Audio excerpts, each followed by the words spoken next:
శ్రీ గురుభ్యో నమ. శ్రీమాత్రే నమ. 19వ తేదీ జూన్ నెల 2025 గురువారం నాటి దినఫలాలు. మేషరాశి వారికి కొన్ని జాగ్రత్తలతో కూడుకున్నటువంటి కాలమే కనిపిస్తోంది. అయితే చాలా చాలా జాగ్రత్తలు తీసుకోవాలనా లేదా ఉన్నదానికి వచ్చేటటువంటి శుభ ఫలితాలు ఏవైతే ఉన్నాయో వాటికి ఆనందించాలనా అనేటటువంటి సందిగ్ధావస్థలో ఉంటారు. శుభ ఫలితాలు కలగడం కోసం మరింత ప్రయత్నం చేయండి. మీకు ఇంకా అత్యద్భుతంగా ఉంటుంది. ఏలినాటి శని జరుగుతూ ఉన్నప్పుడు, గురుబలం లేనప్పుడు, ఒక్క రాహు గారి బలమే ఉన్నప్పుడు మీరు కొంత కృషి చేయవలసి ఉంటుంది. అది ఏ పనులలో ఆ పనుల ముందరకు వెళ్ళడానికి కృషి చేయడం ఒకటే కాదు, దైవభక్తిని కూడా చూపించుకోవాలి. ఇక్కడ ఏలినాటి శని ఉంది, గురుబలం లేదు. కాబట్టి ఈ రెండు గ్రహాలకి కూడా ఖచ్చితంగా శాంతి జరగాలి. శాంతి జరగాలి అంటే మీరు స్తోత్రపారాయణైనా చెయ్యాలి, యోగా అయినా చెయ్యాలి, లేక నవగ్రహాల జపమైనా చేయించుకోవాలి, హోమం అయినా చేసుకోవాల్సి ఉంటుంది. వ్యసనాలకి బానిస కాకండి. ఇది చాలా చాలా చెప్పదగినటువంటి సూచన. ఒక్కసారి మీరు ఏదైనా వ్యసనానికి బానిస అయ్యారు, అలవాటు చేసుకున్నారు అంటే తొందరగా బయటికి రావడం కష్టమైపోతుంది. ఈ టైమే అలాంటిది. కాబట్టి ఇది ఆలోచించి అడుగు ముందుకు వేయవలసిందిగా సూచన చేస్తున్నాను.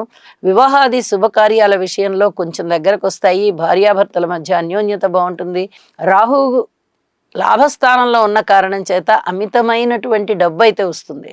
మిగతా విషయాలలో ఏ అసంతృప్తులు ఉన్నా కానీ దాన్ని సంతృప్తికరంగా మార్చుకోవడానికి ఇప్పుడు చెప్పినటువంటి పరిహారాలలో ఏ ఒక్కటో రెండో పరిహారాలు చేసుకున్నా కూడా మీకు బాగుంటుంది అని చెప్పి మరొకసారి తెలియజేస్తూ, ఓర్పు కలిగి ఉండండి. ఓర్పుతో ఉండడం వల్ల మానసిక వేదన కొంచెం తగ్గేటటువంటి అవకాశం ఉంది. శని చంద్రుల యొక్క స్థితి వ్యయ స్థానంలో ఉన్న కారణం చేత కొంచెం వేదన కలిగేటటువంటి పరిస్థితి కనిపిస్తుంది. దీని నుంచి బయటికి రావడానికి యోగా చేయడం అనేది చాలా చాలా మంచి పద్ధతి అని చెప్పి తెలియజేస్తూ ఉన్నాను. ఇష్టదేవతారాధన చేసుకోవడం ద్వారా కూడా మీరు మరింతగా మానసికమైన దృఢత్వాన్ని పొందుతారు అని చెప్పి తెలియజేస్తూ ఉన్నాను. అన్ని విధాలా బాగుండడానికి మీరు చేసే ప్రయత్నాలన్నీ కూడా మౌనంగా చెయ్యండి. మరింత శుభకరంగా ఉంటారు. శుభం.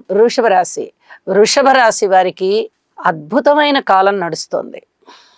ఏమిటి ఈ అద్భుతం అంటే, గురువుగారి యొక్క స్థితి చాలా బాగుంది, అలాగే బుధుని యొక్క స్థితి బాగుంది, అలాగే శని చంద్రుల యొక్క స్థితులు బాగున్నాయి. వేరే ఇంకేమి కావాలండి? ఇంత అద్భుతమైనటువంటి పరిస్థితులు ఉన్నప్పుడు మీ వాక్కు బాగుంటుంది, మీకు సంపదలు సమకూరుతున్నాయి, అలాగే కుటుంబంలో కూడా చాలా చక్కటి ఐకమత్యం కనిపిస్తోంది. ఏదన్నా లాంగ్వేజెస్ ద్వారా ఉద్యోగాలు చేస్తున్నారు, బలానా లాంగ్వేజెస్కి సంబంధించి ఉద్యోగం చేస్తున్నారా అంటే వాళ్ళ ద్వారా కూడా అధికమైనటువంటి తృప్తి కలుగుతోంది. ఉద్యోగ రీత్యా కానీ, ఆదాయ రీత్యా కానీ, అలాగే స్వతంత్ర వృత్తులు చేపట్టే వారికి కూడా చాలా చాలా బాగుంది. ఇక్కడ ఏనుగులని ఆడించేటటువంటి మావటివాడు, అలాగే పావురాళ్ళని పట్టుకొని పావురాళ్ళని పెంచేవాళ్ళు, ఇలాంటి వాళ్ళందరికీ కూడా ఆదాయాలు పెరుగుతున్నాయి. ఇది కూడా చాలా చాలా చెప్పదగ్గర సూచన అని చెప్పచ్చు. అలాగే కుక్కల్ని పెంచేవాళ్ళు, పిల్లుల్ని పెంచేవాళ్ళు, ఇలాంటి వాళ్ళు కూడా చాలా చాలా బాగున్నారు. అంటే వాటిని ఒక వృత్తి వ్యాపార రీత్యా అన్నమాట, పెంచుతారు, అమ్మేస్తారు. అలాంటి వాళ్ళు కుందేళ్ళని పెంచేవారు, ఈ జంతువులని పెంచేవాళ్ళు అన్నమాట. పెంపుడు జంతువుల్ని పెంచి దాన్ని వ్యాపారంగా అమ్మేసేవారు. అలాంటి వారికి చాలా చాలా బాగుంది అని చెప్పచ్చు. వృషభ రాశి వారికి అనేక విధాల ఆదాయం బాగుంది, ఉద్యోగం బాగుంది, వ్యాపారం బాగుంది, కుటుంబం బాగుంది, ఉల్లాసంగా ఉన్నారు. ఎన్నో విధాలుగా గుర్తింపు ఉంది, గౌరవప్రదమైన జీవితం ఉంది. ఇన్ని రకాలుగా బాగున్నప్పుడు వీరి యొక్క జీవిత ఆశయాన్ని నెరవేర్చుకోవడానికి వీరు బాగా కృషి చేస్తూ ఉంటారు అని కూడా తెలియచెప్తూ ఉన్నాను. ఊహించని విధంగా ధనలాభాలు ఉన్నాయి అని కూడా తెలియచెప్తూ ఉన్నాను. అనేక విధాల మనశ్శాంతి పెరుగుతుంది, ఆత్మసంతృప్తి పెరుగుతుంది. ఇష్టదేవతారాధన చెయ్యండి, మరింత శుభకరంగా ఉంటారు. శుభం. మిథున రాశి వారికి గురువు గారి యొక్క స్థితి సంచార విశేషము రాశిలోనే ఉన్న కారణం చేత రవి బుధుల యొక్క స్థితి, బుధ ఆదిత్య యోగం అని చెప్తాం దీన్ని. ఈ స్థితి కూడా రాశిలోనే ఉంటూ ఉన్న కారణం చేత లాభస్థానంలో శుక్రాచార్యుల వారు ఉండడము, దశమ స్థానంలో శని గారు ఉండడము, ఇవన్నీ కూడా మీకు చాలా ఆనందం కలిగించేటటువంటి విషయాలు. దీనికి తోడుగా దశమంలో చంద్రుని యొక్క స్థితి కూడా చాలా చాలా బాగుంది అని చెప్పి తెలియచెప్పడం జరుగుతోంది. అంటే మీకు మానసికమైనటువంటి ఉత్సాహం పెరుగుతోంది, ఉద్యోగరీత్యా ఉల్లాసం పెరుగుతోంది, ఉద్యోగంలో ఉన్నతి పెరుగుతోంది, ఉద్యోగంలో స్థిరత్వము, ఇప్పటి వరకు స్థిరత్వం లేని వారికి స్థిరత్వం కూడా కలుగుతోంది. అలాగే ఊహించని విధంగా లాభాలు వస్తున్నాయి, పేరు ప్రఖ్యాతులు వస్తున్నాయి, ఆరోగ్యం బాగుంటుంది, సంతాన రీత్యా బాగుంది, కుటుంబ రీత్యా బాగుంది, ధనము రీత్యా బాగుంది, అలాగే భార్యాభర్తల అనుకూలత రీత్యా బాగుంది, వివాహాది శుభకార్యాల ద్వారా బాగుంది, పబ్లిక్ రిలేషన్స్ ద్వారా బాగుంది, రాజకీయ నాయకుల రీత్యా బాగుంది, రాజకీయాల రీత్యా కూడా బాగుంది. ఏ రూపకంగా చూసినా మీకు ఆనందాన్ని ఇచ్చే అంశాలు అత్యద్భుతంగా ఉన్న కారణం చేత మిథున రాశి వారికి ఎటువంటి ఢోకా లేని జీవితం ఉంది. ఇది చాలా చాలా చెప్పదగినటువంటి ముఖ్యమైన సూచనగా తెలియచేస్తూ ఉన్నాను. మరింతగా ఇష్టదేవతారాధన చేయండి, లేదా ఇంటి ఇలవెల్పుని పూజ చేయండి, మరింత శోభాయమానంగా మీ జీవితం ఉంటుంది అని చెప్పి తెలియజేస్తూ ఉన్నాను. శుభం. కర్కాటక రాశి. కర్కాటక రాశి వారికి కొంచెం స్తంభించినట్టుగా ఉంది ఇప్పుడు జీవితం. అయితే అనేక విధాలుగా మీకు ఉన్నతి రావడానికి అతి త్వరలోనే ఆ ఉన్నతి మీకు పట్టం కట్టబోతోంది. రాశిలోకి రాబోతున్నారు గురువుగారు, అది ఉచ్చ క్షేత్రం. ఇది చాలా చాలా చెప్పదగినటువంటి సూచన. ఇప్పుడు అష్టమ స్థానంలో రాహు ఉన్నారు, నవమ స్థానంలో శని గారు ఉన్నారు. చాలా చాలా బాగుంటుంది పరిస్థితి అని చెప్పడానికి రాదు, కానీ కొంచెం పర్వాలేదని చెప్పచ్చు. అంటే పూర్తిగా స్తంభించినట్టుగా అయితే లేదు, కానీ ఇప్పుడు అప్పుడు అన్నట్టుగా పెద్ద వాన పడే ముందర ఒక మేఘాలన్నీ ఆకాశాన్ని కప్పేసి ఇప్పుడు అప్పుడు వాన పడేటట్టుగా ఉందండి అని అంటాం. అంటే ఇంకా కుంభవృష్టి పడిపోతుంది అనమాట. అలాంటి పరిస్థితి ఇప్పుడు కనిపిస్తోంది. ఆ కుంభవృష్టి పడేది ఎప్పుడు అంటే గురువు గారు తన రాశిలోకి వచ్చిన తర్వాత, కర్కాటక రాశి తన యొక్క ఉచ్చక్షేత్రంలోకి వచ్చిన పిదప అధికమైనటువంటి ఫలితాన్ని ఇస్తారు. ఇప్పుడు అలాంటి పరిస్థితి కనిపిస్తూ ఉన్న కారణం చేత మీరు కొంచెం ఓర్పు కలిగి ఉండండి, దైవనామస్మరణ చేయండి, గురుబలాన్ని పెంచుకోండి. అలాగే పిత్రార్జితాలు కూడా వచ్చేటటువంటి పరిస్థితి కనిపిస్తోంది. మీకు చాలా చాలా బాగుంటుంది. కాబట్టి అనేక విధాలుగా ఆత్మ సంతృప్తి కలిగే విధంగా ప్రవర్తించుకోండి. ఇది చెప్పదగినటువంటి సూచనగా తెలియచేస్తూ ఉన్నాను. దైవనామస్మరణ చేయడం వల్ల కానీ, లేదా ఏదైనా పూజా పునస్కారం చేయడం కానీ, ఇష్టదేవత ప్రార్థనలు చేసుకోవడం వల్ల కానీ గురుబలం చాలా విశేషంగా పెరుగుతుంది. ఇప్పుడు మీరు ఏదైనా శుభకార్యాల పట్ల బాగా ధనాన్ని ఖర్చు పెడతారు.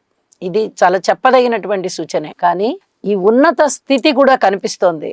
ఇప్పుడు ప్రస్తుతం మేఘాలన్నీ మిమ్మల్ని కట్టిపడేసినట్టుగా ఉన్నాయి. అతి త్వరలోనే ఇది కుంభవృష్టి కురిసేటట్టుగా తయారవుతుంది. కాబట్టి గురుబలాన్ని పెంచుకోవడానికే ప్రయత్నం చేయండి, మనశ్శాంతితో ఉండండి. శుభం. సింహరాశి. సింహరాశి వారికి అదృష్టవంతమైన కాలం ఒక పక్క కొనసాగుతూ ఇంకొక పక్క జాగ్రత్తలతో కూడినటువంటి అంశాలు ఉన్నాయి అని కూడా సూచిస్తోంది. రెండూ కూడా పరస్పర విభిన్నమైనటువంటి పరిస్థితులు కనిపిస్తున్నాయి. ఇక్కడ రాశిలో ఉన్నటువంటి కుజకేతువులు కానీ, సప్తమంలో ఉన్నటువంటి రాహువు కానీ, అష్టమంలో ఉన్నటువంటి శని గారు కానీ చాలా వరకు ఇబ్బంది పెడుతూ ఉండగా పరిహారాలు చేసుకోవాల్సినటువంటి పరిస్థితి. ఏదైనా కలహాలకి దూరంగా ఉండండి. అలాగే భార్యాభర్తల మధ్య అన్యోన్యత తగ్గే విధంగా బాగా కనిపిస్తోంది. రాజకీయాలు కానీ, రాజకీయ నాయకులు కానీ అతి జాగ్రత్తలతో ఉండాలి. ఏదైనా సరే వీరికి పనులు ముందరికి వెళ్లకుండా చాలా వరకు బిగదీసినట్టుగా అయిపోతాయి. ఎక్కడికక్కడ ఎంత ప్రయత్నాలు చేస్తున్నా కూడా పనులు అవ్వని రీతిగా ఉంటాయి. వీటికి కొన్ని పరిహారాలు చేసుకోవాల్సి ఉంటుంది. పరిహారాలు చేసుకున్న పిదప చాలా వరకు పనులన్నీ ముందరికెళ్ళి విజయావకాశాలకి దారితీస్తున్నాయి. ఇది పరస్పర విభిన్నమైనటువంటి ఫలితాలు అన్నమాట. ఎప్పుడైతే మీకు అనుకూలమైనటువంటి ఫలితాలు వస్తాయి అనే గ్రహస్థితులు కూడా ఉన్నాయో తప్పనిసరిగా పరిహారాలు చేసుకోవాలి. పబ్లిక్ రిలేషన్స్ అంతంత మాత్రంగా ఉన్నాయి, ఆరోగ్యము అంతంత మాత్రంగా ఉంది. అలాగే దూర ప్రాంత ప్రయాణాల విషయంలో కానీ అష్టమ శని సంచార దోషం వల్ల చాలా వరకు ధన నష్టము కానీ సూచితమవుతోంది. మరి వీటిని ఎలా అధిగమించాలి అంటే ఇక్కడ గురుబలం చాలా బాగుంది. అలాగే రవి బుధుల యొక్క సంచార స్థితి కూడా చాలా బాగున్న కారణం చేత మీరు ఏ మాత్రం గురువులకి సేవ చేసినా లేదా పెద్దలకి సేవ చేసినా లేదా గురువు ఆలయాలకు వెళ్ళి గురువుని దర్శించుకున్నా చాలా వరకు ఈ గురుబల ప్రభావ విశేషం చేత ఇక్కడ ఏవైతే ఇబ్బందులు పడుతూ ఉన్నారో వాటిని అధిగమించవచ్చు. ఇది విచిత్రమైన పరిస్థితి అని చెప్పచ్చు. ఎంత బాగున్నదో గ్రహస్థితి, అంత ఇబ్బందికరమైన ఫలితాలలోనూ గ్రహస్థితులు అంత ఇబ్బందిగా ఉన్నాయి. కాబట్టి దైవానికి ప్రాధాన్యతనిచ్చి సత్ఫలితాలు పొందగలరు అని చెప్పి సూచన చేస్తూ ఉన్నాను. శుభం. కన్యరాశి. కన్యరాశి వారికి అనుకోని విధంగా కష్టమే ఉంది. రాహుగ్రహ సంచారం చాలా చాలా బాగుంది. అలాగే చంద్రగ్రహ సంచారం సప్తమంలో చాలా చాలా బాగుంది. అష్టమంలో శుక్రాచార్యుల వారు బాగున్నారు. అంటే బాగున్నారు కదా అంటే బాగున్నారు. లలిత కళలు వృద్ధి చెందుతాయి, కళాత్మకంగా ఆలోచనలు ఉంటాయి, తర్వాత మీ యొక్క నడవడిక ఉంటుంది, అన్నీ బాగున్నాయి. ధనలాభాలు ఉన్నాయి, విజయ అవకాశాలు ఉన్నాయి, ఉద్యోగం లేని వారికి ఉద్యోగం వస్తుంది, వ్యాపారం పెట్టుకోవాలనుకునే వారికి వ్యాపారం పెట్టుకోగలుగుతారు. ఎన్నో విధాలుగా బాగుంది అనే చెప్పాలి. కానీ ఇక్కడ చెప్పదగ్గ సూచన ఏమిటంటే శనిగారి బలము లేదు, రాశిని చూస్తున్నారు. గురువుగారి బలము కూడా లేదు, దశమంలో ఉన్నారు. అవమానాలు పొందడానికి అవకాశం ఉంటుంది. పై అధికారుల యొక్క మన్నన పొందడం చాలా చాలా కష్టమవుతుంది. ఇది మిమ్మల్ని అసంతృప్తి రూపంలో వెన్నాడుతుంది. ఏమీ భయపడకండి, కొన్నాళ్ళు ఇలాగే ఉంటుంది అని చెప్పి సర్దుకుపోవడం నేర్చుకోండి. ఏదో మనకి బాగానే ఉంటే ఉన్నారులే, లేకపోతే లేదు అనేసి అలా మనసుకి సర్ది చెప్పేసుకోండి. అక్కడ అనుకూలమైన పరిస్థితి లేనప్పుడు మీరు ఎందాక అని పాకులాడతారు. ఇప్పుడు మీ పరిస్థితి కూడా అనుకూలంగా లేదు కాబట్టి ఇబ్బందులు ఉంటాయి. కాబట్టి ఓర్పు కలిగి ఉండండి అని చెప్పి మరీ తెలియజేస్తున్నాను. నవగ్రహ స్తోత్ర పారాయణాలు చేయడం ద్వారా మిమ్మల్ని మీరు బలోపేతం చేసుకోగలుగుతారు. చక్కటి ఆలోచనలు రావడానికి తావివ్వగలుగుతారు అని చెప్పి తెలియజేస్తున్నాను. నవగ్రహ స్తోత్ర పారాయణాలు చదువుకోవడం ద్వారా లేదా జపాలు చేయించుకోవడం ద్వారా లేదా ఒక హోమం చేసుకోవడం ద్వారా ఏ రకంగా అయినా సరే బలోపేతం అవుతాయి అని చెప్పి తెలియజేస్తున్నాను. శుభం. తులారాశి. తులారాశి వారికి అత్యద్భుతమైన కాలం ఉందండి. ఇక్కడ 3 పెద్ద గ్రహాలు చాలా చాలా అనుకూలంగా ఉన్నాయి. దానితో పాటుగా కుజుని యొక్క స్థితి కూడా బాగుంది. అంటే వాహనాలు బాగున్నాయి, మీ వాక్కు బాగుంది, సంపదలు బాగున్నాయి, భూములకి సంబంధించిన కొనుగోలు అమ్మకాలు బాగున్నాయి. అయితే కోర్టు కేసుల విషయంలో మటుకు జాగ్రత్తగా ఉండాలి. సంతాన విషయంలో కూడా కొంత ఓర్పు కలిగి ఉండాలి. రుణభారాల రీత్యా మనకు ఎక్సలెంట్ ఫలితాలు కనిపిస్తాయి. అంటే రుణము ఇచ్చినా చాలా బాగుంది, రుణము తీసుకున్నా చాలా బాగుంది. అంటే దేనికైనా సమర్థతే మీకు ఇప్పుడు మీకు కనిపిస్తున్న గ్రహస్థితులు ఆ విధంగా ఉన్నాయి అని చెప్పి తెలియచెప్పడం జరుగుతోంది.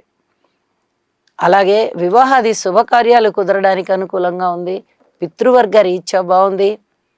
మీరు ఏది కోరుకుంటే అది మీ కళ్ళ ముందుకు వచ్చేటటువంటి పరిస్థితి అన్నమాట. అంటే సంకల్ప బలం అనేది చాలా చాలా వృద్ధి చెందుతూ ఉన్నది అని చెప్పి తెలియచెప్పగలను. ఊహించని విధంగా ధనలాభాలు ఉన్నాయి, పిత్రార్జితాలు ఉన్నాయి. అలాగే దైవభక్తి చాలా చాలా పెరుగుతోంది. పుణ్యక్షేత్రాలు సందర్శిస్తారు. కొత్త వ్యాపారాలు మొదలు పెట్టడానికి కూడా అనుకూలంగానే ఉంది. అయితే మూఢమి ఉంది కాబట్టి ఈ మూఢమి వెళ్ళేంత వరకు వాయిదా వేయండి. మీ జన్మజాతకంలో కూడా ఇప్పుడు అనుకూలమైనటువంటి దశలు అంతర్దశలు నడుస్తున్నాయి అంటే మీరు లక్షాధికారులు అవ్వడం ఖాయం. అంత బాగా ధన ఆదాయాలు ఉన్నాయి అని చెప్పి తెలియజేస్తూ ఉన్నాను.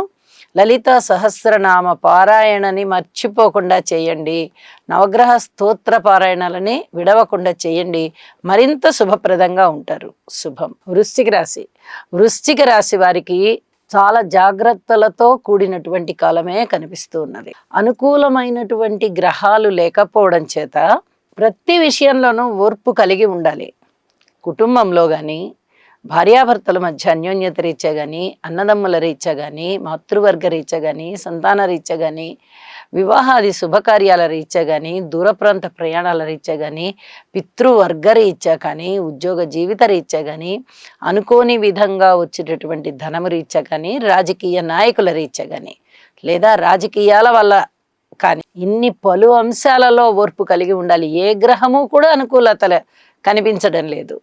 కాబట్టి నవగ్రహ హోమం చేసుకోండి, లేదా నవగ్రహ జపాలు చేసుకోండి. నవగ్రహాలకి కూడా ఈ శాంతి ప్రక్రియ ఏదో ఒకటి పాటించండి. మేము ఇవేవి చేసుకోలేమండి అంటే స్తోత్రపారాయణాలు చేసుకోండి. చాలా చాలా చెప్పదగినటువంటి సూచనగా తెలియజేస్తూ ఓర్పు కలిగి ఉండండి. ఎందుకు ఓర్పు కలిగి ఉండండి అని చెప్తూ ఉంటానంటే, మాట ద్వారా, మీ చేష్ట ద్వారా, మీ ప్రవర్తన ద్వారా, మీ ఆలోచనల ద్వారా, మీ అనాలోచనల ద్వారా ఉన్నట్టుగా ఉండి ఒక నిర్ణయం తీసేసుకుని దాన్ని అమలు చేయడం ద్వారా ఇలా ఎన్నో రకాలుగా మీరు అక్కడ ఇబ్బందులు పడేటటువంటి పరిస్థితి ఉంది. కాబట్టి మౌనంగా ఉన్నట్లయితే చాలా వరకు సుఖంగా ఉంటారు అని చెప్పి తెలియచేస్తూ మౌనంగా అని సూచన చేస్తూ ఉన్నాను. ఇది గమనించుకోగలరు, పాటించుకోగలరు, ప్రశాంత జీవితంతో ఉండగలరు. శుభం. ధనస్సు రాశి వారికి అనేక రకాలుగా చాలా బాగుంది అని చెప్పాలి. వీరికి అన్నదమ్ముల సహాయ సహకారం విషయంలో కోర్టుకి సంబంధించిన విషయాలు కాకుండా మిగతా అంత సహకారం ఉంటుంది. మాతృవర్గ రీత్యా అంత పూర్తిగా చాలా బాగున్నటువంటి కాలం అయితే కాదు. కొంచెం జాగ్రత్తలు వహించాలి. అనారోగ్య సూచనలు కనిపిస్తున్నాయి. అలాగే పితృవర్గ రీత్యా కూడా అలాంటి అనారోగ్య సూచనలే కనిపిస్తున్నాయి. మరి ధనము విషయంలో ధనము ఇబ్బడి ముబ్బడిగా వస్తుంది. ధనాదాయం అనేది ఒక్కరోజుతో పెరిగిపోయేది కాదు.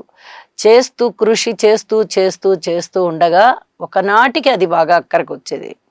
ఇప్పుడు అలాంటి పరిస్థితే ఉంది. సంతానం బాగున్నారు, కుటుంబం బాగుంది, ధనము బాగుంది, స్థిరచరాస్తుల వృద్ధి బాగుంది. ఉద్యోగరీత్యా ఓర్పుతో సంయమనంతో ఉండవలసినటువంటి కాలం అని చెప్పి తెలియజేస్తూ ఉన్నాను. జాగ్రత్తలు తీసుకోవాలి. వివాహాది శుభకార్యాలు కుదిరేటట్టుగా ఉన్నాయి.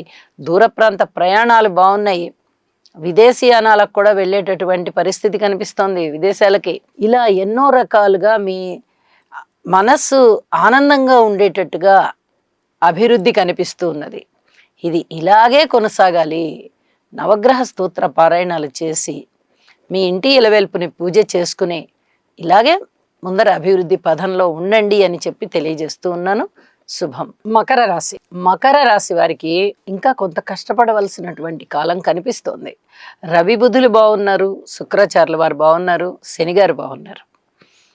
మరి 4 గ్రహాలు బాగున్నాయి కదండి అని అనుకోవచ్చు. అయితే వాక్స్థానంలో రాహు యొక్క ప్రభావము, షష్ఠ స్థానంలో గురువుగారి యొక్క ప్రభావము, అష్టమ స్థానంలో కుజకేతువుల యొక్క ప్రభావము కొంత ఇబ్బందిగా ఉంటుంది. శనిగారు చాలా బాగున్నారు, దగ్గర ప్రయాణాలు లాభిస్తున్నాయి, అన్నదమ్ములు బాగున్నారు, అక్క చెల్లెళ్ళు బాగున్నారు, స్నేహితులు బాగున్నారు, బంధువుల యొక్క ఆత్మీయత ఆదరణలు బాగున్నాయి. ఇవన్నీ కూడా చాలా చాలా బాగున్నాయని చెప్పి తెలియజెప్పచ్చు. కానీ అధికంగా మాట్లాడారా ఇబ్బంది పాలవుతారు. ఏదైనా చొరబాటు, ఈ పని నేను చేస్తాను, ఇందులో నా ఇన్వాల్వ్మెంట్ ఉండాలి, ఇలా అనుకున్నారా చాలా చాలా ఇబ్బందులు ఉన్నాయి. చెప్పదగినటువంటి సూచన. ధనం వచ్చినంత మాత్రాన, కొన్ని పనులు అయిపోతున్నాయి అన్నంత మాత్రాన, విజయావకాశాలు ఉన్నాయి అన్నంత మాత్రాన మానసికమైనటువంటి తృప్తి కూడా ఉంటుందా అంటే ఆ విజయం తాలూకు తృప్తి ఉంటుంది తప్ప మిగతా విషయాలలో కొంత మనసు కలుక్కుమనే అవకాశం ఉంది. ఏది ఏమైనా ఓర్పు అనేది మటుకు చాలా చాలా ప్రధానం. ఇక్కడ చెప్పదగినటువంటి సూచన ఏమిటి అంటే ఓర్పు వహించి ఉండండి. కుటుంబంలో ఐకమత్యం కోసం పోరాడండి. అలాగే సంతాన రీత్యా ఓర్పు కలిగి ఉండండి. ఉద్యోగ జీవితంలో ఓర్పు కలిగి ఉండండి. వ్యాపార జీవితంలో ఓర్పు కలిగి ఉండండి.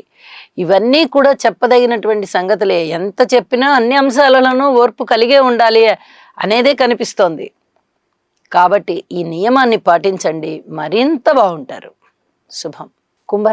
కుంభరాశి వారికి అనేక విధాలుగా గురుబలం మిమ్మల్ని ఉన్నతుల్ని చేస్తోందని చెప్పచ్చు. మిగతా ఏ బలాలు బాగున్నాయి, ఏ బలాలు బాలేదు అనేది ఏమి విచారణ చేయక్కర్లా. నిజానికి గురుబలం ఒక్కటే బాగుంది.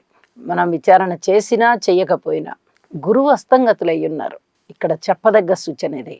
మరి అస్తంగతులై ఉన్నప్పుడు ఏమైనా మంచి ఫలితాలు ఇస్తారంటే అంత గొప్ప ఫలితాలు ఇవ్వకపోయినా దృష్టిలు చాలా బలంగా పనిచేస్తూ ఉంటాయి. 9వ దృష్టి చేత రాశిని చూస్తారు కదా, అది చాలు మీకు పంట పండడానికి. సన్మాన సత్కారాలు అందుకుంటారు, మాట తీరు బాగుంటుంది, నడవడిక బాగుంటుంది, ధనము బాగుంటుంది, సంతానం బాగుంటారు, శుభకార్యాలలో పాల్గొంటారు, శుభకార్యాలు స్వయంగా చేస్తారు, ప్రాతినిధ్యం వహిస్తారు. అలాగే పిత్రార్జితాలు రావడానికి అవకాశం ఉన్నాయి. ఎన్నో విధాలుగా మీ మానసికమైనటువంటి సంతృప్తి పెరుగుతుంది అని చెప్పచ్చు. ఇది చాలా చెప్పదగినటువంటి సూచన. శనిగారి బలం లేదు, ఏలినాటి శని జరుగుతోంది. అలాగే రాహు గారి బలం లేదు, రాహు రాశిలోనే ఉన్నారు, సప్తమంలో కేతు ఉన్నారు, కుజుడు కూడా ఉన్నారు. చాలా వరకు ఇబ్బంది పెట్టేటటువంటి గ్రహస్థితులు ఇవి. నవగ్రహ స్తోత్ర పారాయణాలు చేసుకోండి. రోడ్డు ప్రమాదాల విషయంలో కానీ, అలాగే వాహనాల విషయంలో కానీ, కోర్టు కేసుల విషయంలో కానీ అధిక జాగ్రత్తలు తీసుకోవాల్సిందిగా సూచన చేస్తూ శుభం. మీనరాశి వారికి కాస్త పట్టు విడుపు కాలం అన్నట్టుగా ఉంది. నిజానికి రాశిలో సంచరిస్తున్నటువంటి చంద్రగ్రహం యొక్క సంచారం వల్ల కొంచెం ఊరట కలిగింది అనే చెప్పచ్చు. కానీ శనిగారితో సంచారం వల్ల మానసికమైనటువంటి ఆవేదన కొంచెం ఉండేటటువంటి పరిస్థితి కనిపిస్తోంది. అలాగే స్థిరచరాస్తుల వృద్ధి కొరకు మీరు చేసే ప్రయత్నాలు బాగున్నాయి, రుణాలు దొరుకుతాయి. ముఖ్యంగా చెప్పదగ్గ సూచన ఇది. స్థిరచరాస్తుల్ని పెంపొందించుకుంటారు. అలాగే శత్రువులు మంచి మిత్రులుగా మారుతారు. మిత్రులు ఇంకా ఇంకా సహాయ సహకారాలు అందిస్తారు. ధనము విషయంలో అనేక విధాలుగా మీకు ధనం వస్తుంది, కీర్తి ప్రతిష్టలు వస్తాయి. ఇప్పటి వరకు ఏదైతే అశాంతి అనేది మీకున్నదో ఆ అశాంతి శాంతిగా మారుతుంది. స్థానచలనం ఉంటుంది. అలాగే కుటుంబ జీవితంలో మంచి ఐకమత్యం ఉంటుంది. కానీ ఎవరైనా మీ మీద నింద వేయడానికి కూడా అనుకూలమైన పరిస్థితులు ఉంటాయి. ఇది చెప్పదగినటువంటి సూచనగా తెలియజేస్తున్నాను. జాగ్రత్తగా ఉండండి, రుణభారాలు తగ్గించుకోండి, కొత్త రుణాలు తీసుకోండి, కొత్త కొత్త ఆస్తులు ఏర్పాటు చేసుకునేటప్పుడు వాటికి సంబంధించి కొన్ని ధనము బయట నుంచి తీసుకునే పరిస్థితి ఉంటుంది కాబట్టి తీసుకోండి. జీవితంలో ఎదుగుతున్నారన్నట్టు, ఈ కష్టంలోనే సుఖం ఉంది అన్నట్టు, ఇవన్నీ కూడా చెప్పదగినటువంటి సూచనలుగా తెలియజేస్తూ ఉన్నాను. అలాగే శనిగారికి తైలాభిషేకం చెయ్యండి, దుర్గా పూజ చెయ్యండి, గురుగ్రహ స్తోత్రాలు పఠించండి, పెద్దలకి సేవ చేయండి, గురువులకి సేవ చేయండి, ఆలయాలకి సేవ చేయండి, ఆశ్రమాలకి సేవ చేయండి, ప్రశాంత జీవితంతో ఉండండి. ఇది తప్పనిసరిగా పాటించండి. చాలా వరకు మీకు జరిగేటటువంటి మంచి ఏదైతే ఉందో అది ఇంకా ఇంకా అభివృద్ధి పథంలోకి మిమ్మల్ని తీసుకెళ్తుంది అని చెప్పి తెలియజేస్తూ సర్వే జనా సుఖినో భవంతు.